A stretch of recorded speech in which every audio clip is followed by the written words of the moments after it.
জি আসসালামু আলাইকুম। ল্যাভেন্ডার কালারটা হচ্ছে এই শাড়িটা।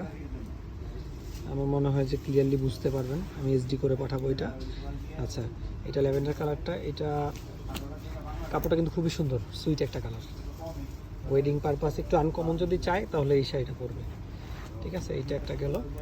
এটা হচ্ছে অর্গানজার মধ্যে, অর্গানজা শাড়িটা, এটা ভিডিওতে দেখেছেন। খুবই গর্জিয়াস শাড়ি, একদম জারকান স্টোন দিয়ে কাজ করা আছে, রিয়েল রিয়েল স্টোন, এগুলো কখনো কালো হবে না। আর কাপড়ের ম্যাটেরিয়াল অনেক ভালো। অর্গানজাটা বুঝতে পারতেছেন কিনা, এটা হচ্ছে অর্গানজার শাড়িটা।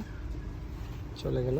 আচ্ছা, নেক্সট আরেকটা অর্গানজা, এটা বার্গেন্ডি টাইপের colour, uncommon colour, unique colour. এগুলো সবগুলো ইউনিক কালার, এগুলো কোথাও কোনো মানে কমন না, আনকমন একটা কালার। হ্যাঁ, জুয়েলারি স্টোনগুলো কিন্তু একদম গ্লেস শাইন করবে যখন পার্টিতে পড়বে, বিয়েতে পড়বে। আর যদি ওয়েডিংয়ের পারপাস হয় তাহলে দোপাট্টা নিয়ে নেবে সাথে আলাদাভাবে, আর না হলে দোপাট্টা ছাড়াই পড়বে যদি নর্মাল পার্টির জন্য গেল।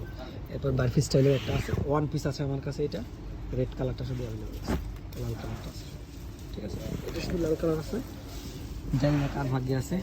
পিওর শিফন জর্জেটের মধ্যে, খুবই প্রিমিয়াম কোয়ালিটির, কাজগুলো একদম নিখুঁতভাবে করা, রিয়েল ঝাড়খান স্টোন দিয়ে করা। ঠিক আছে, এই স্টোন কখনো কালো হবে না। এবার দিন শাড়ি আরেকটা আছে একটু ভিন্ন প্যাটার্নের, এটাও সুন্দর। ঠিক আছে, দেখা যাচ্ছে এটা একটু ডিপ, ওইটার রেড, এটা লাইট, এটা ডিপ ডিপ রেড। ঠিক আছে, হালকা মানে একটু ডিপ শেডের, মেরুন মেরুন শেড আসে। এই কালার দুটো তো দুই পাশে দেখতে পাচ্ছেন, আমি ভিডিওটা পাঠিয়ে দিচ্ছি।